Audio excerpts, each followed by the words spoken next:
companheiros, este é o canal da Corrente Combatividade e Luta, Construção da Oposição no Sindijus RS. Hoje, a pedido dos interessados, nós abordaremos 3 questões fundamentais da revisão do plano de carreira dos trabalhadores da Justiça do Estado do Rio Grande do Sul, que afetam diretamente os nossos aposentados. O primeiro deles diz respeito à questão da isonomia dos salários e aposentadorias com aqueles pagos para a antiga entrança final, que não foi feito quando da implantação do plano, pois o tribunal enquadrou cada companheiro conforme a entrância da comarca em que ele atuava ou se aposentou, de maneira que quem pertencia à entrância inicial foi enquadrado no nível A1, os da intermediária no A3 e os da final no A6, mantendo assim a injustiça, consagrando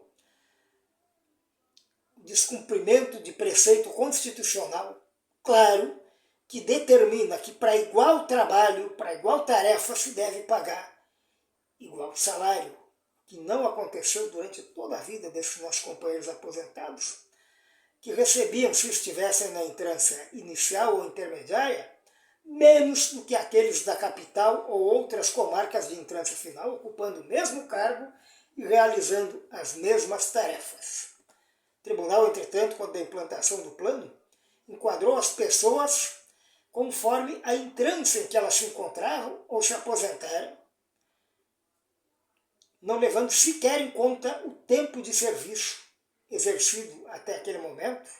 as décadas de doação em glória do seu sangue para o Poder Judiciário, sem qualquer recompensa, sem qualquer contrapartida de um plano de carreira.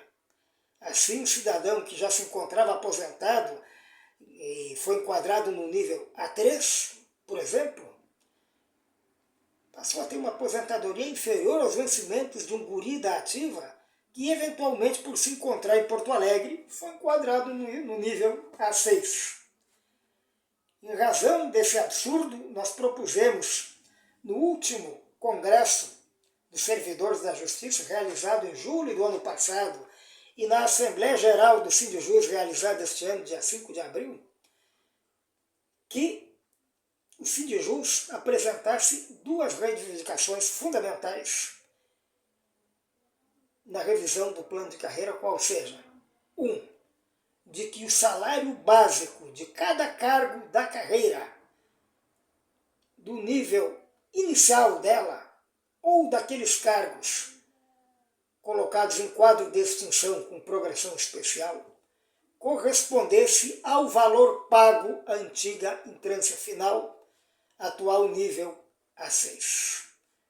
E também de que as pessoas fossem reenquadradas nos diversos níveis da carreira ou da progressão especial,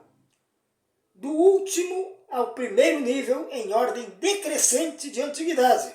de maneira que aquele que se encontrasse às vésperas de aposentar ou já aposentado passasse a ocupar o último nível da carreira, no caso de técnicos e analistas do C17, e a receber na sua aposentadoria os vencimentos equivalentes. Estas 2 proposições elas foram deliberadas e aprovadas por unanimidades dos colegas presentes nas 2 instâncias, que são tanto política quanto juridicamente superiores à executiva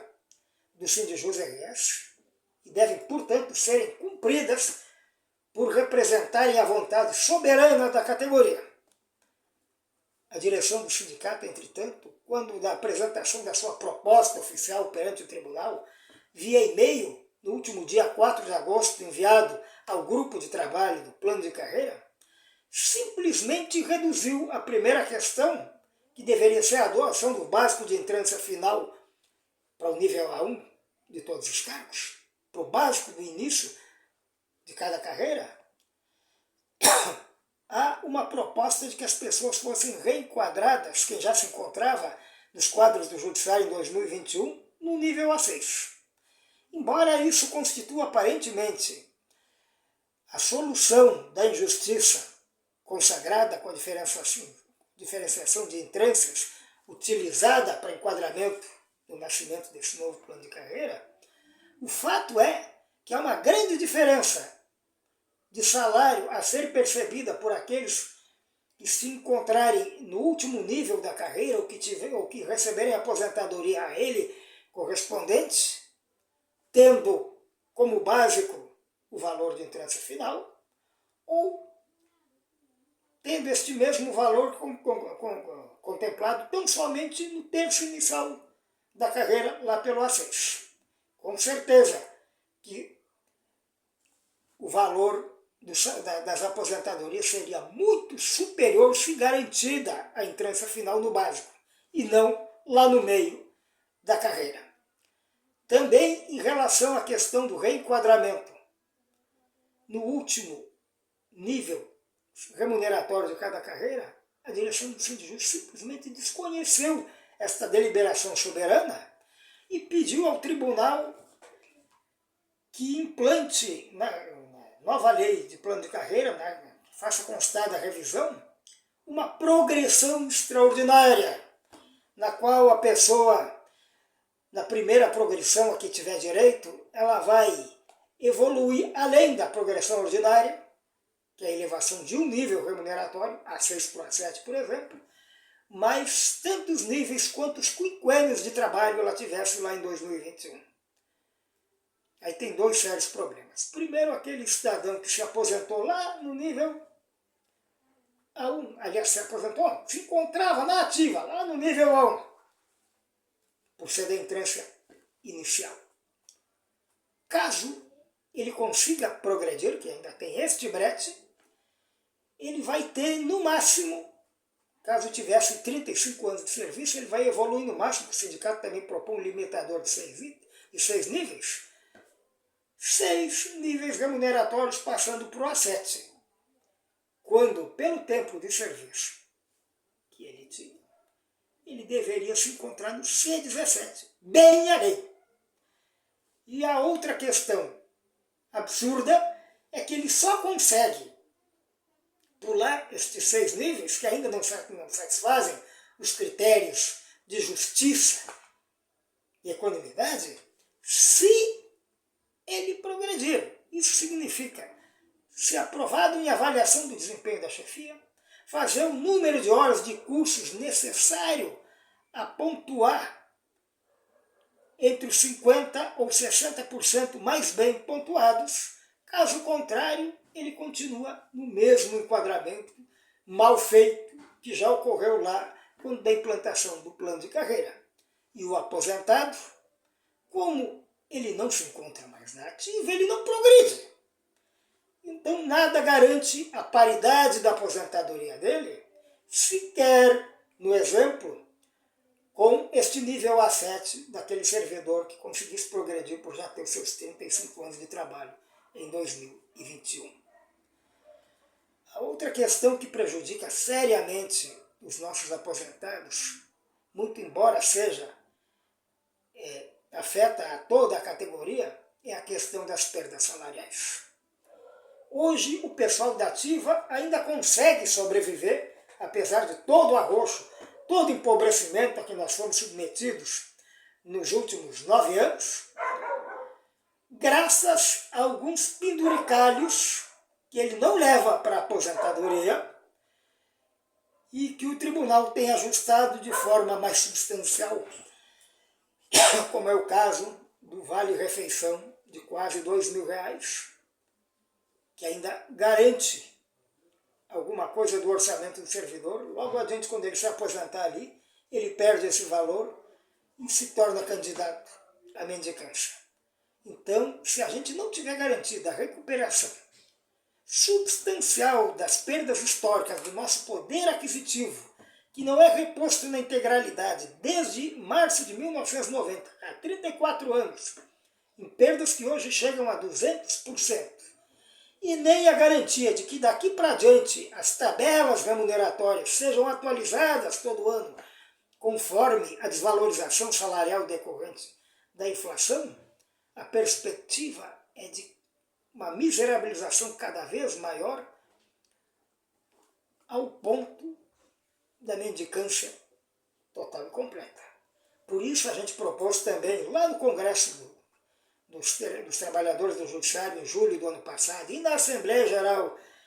do último dia 5 de abril, que fosse proposto pela entidade sindical ao tribunal a inserção de 2 dispositivos nessa revisão do plano de carreira na lei, garantindo, em primeiro lugar, a recuperação paulatina, gradual, das perdas históricas. Hoje, para você ter uma ideia, um oficial escrevente de entrância intermediária, antigo oficial escrevente, hoje técnico do Poder Judiciário A3, deveria estar recebendo, ao invés de R$ 4.896 de básico, quase R$ 12.000 para contemplar as perdas daquela época, ou quase R$ 9.000 para completar os 70% de defasagem que ocorreram desde o início do arroxo institucionalizado nesse estado do Rio Grande do Sul, lá em 2015. Pois bem, para recuperar essas perdas, a gente propôs que ficasse a previsão dentro da lei do plano de carreira de sucessivas tabelas remuneratórias em dinheiro em valores correspondentes ao total dessas perdas, de maneira que que em uma questão de 2, 3 anos, na última parcela, a última tabela alcançasse a recuperação integral delas, bem como de que a cada ano fique garantida a atualização das atuais tabelas salariais, com os devidos ajustes, que a gente já se referiu, de acordo com a inflação decorrida. Alguém dirá que aí pode haver algum conflito com o entendimento do STF de que não é possível ao Tribunal de Justiça propor medidas de revisão geral de salários. Isso seria a iniciativa do governador do Estado, mas nós colocamos nas nossas sugestões, tanto ao tribunal quanto ao sindicato, que o índice anual de atualização ele poderia ser definido na lei como um índice interno, a ser regulamentado depois pelo tribunal, conforme aí sim um índice de inflação, negociado devidamente com o sindicato. Os nossos combativíssimos diretores sindicais, entretanto, descumprindo descaradamente a proposta aprovada pela categoria, tiveram a pachorra de apresentar ao tribunal tão somente o pedido da implantação de um dia, de uma data definida, fixa por ano, para que se discuta a questão das perdas salariais. Assim, o patrão ficaria obrigado, todo ano, em determinada data, 1º de maio, por exemplo, a sentar na mesa com o sindicato e associações de classe e discutir as perdas, mas nada garante que haja qualquer recuperação delas, muito menos que ela se faça no percentual integral da inflação ocorrida naquele período. Outra questão gravíssima se trata do auxílio social proposto pelo sindicato ao tribunal, agora na revisão, que ao invés de ser de valor igual ao do auxílio-refeição recebido pelos ativos, remediando assim o problema da discrepância financeira entre ativos e inativos e garantindo pelo menos o nível econômico hoje alcançado ao pessoal que se encontra trabalhando, o sindicato simplesmente propôs um auxílio social de R$ 800, quando o auxílio-refeição é mais do que o dobro disso, R$ 1.964, o último valor agora fixado pelo tribunal no mês de agosto. Com todos esses problemas, a gente vem aqui pedir a cada companheiro aposentado que, por via de e-mail ou de telefonema, nós estamos deixando os endereços na descrição do vídeo, entre em contato com a direção do Sindijust e exija que sejam cumpridas as deliberações de proposições de reivindicações feitas pela categoria soberanamente deliberadas no Congresso e na última Assembleia Geral, qual seja a adoção do básico correspondente ao da antiga entrância final, como valor do nível inicial A1 de cada cargo de carreira ou em quadro de extinção e progressão extraordinária, reenquadramento dos companheiros em ordem decrescente de antiguidade do último ao primeiro nível, por tempo de serviço, de maneira que os nossos aposentados recebam uma aposentadoria correspondente àquela do servidor que tenha completado a carreira, a do último nível de cada carreira, e garantia da revisão anual automática dos nossos salários segundo a inflação decorrida e de um calendário que recupere integralmente as perdas históricas que nos submeteram ao empobrecimento atroz nestas últimas décadas em médio prazo. Era isto. Muito obrigado.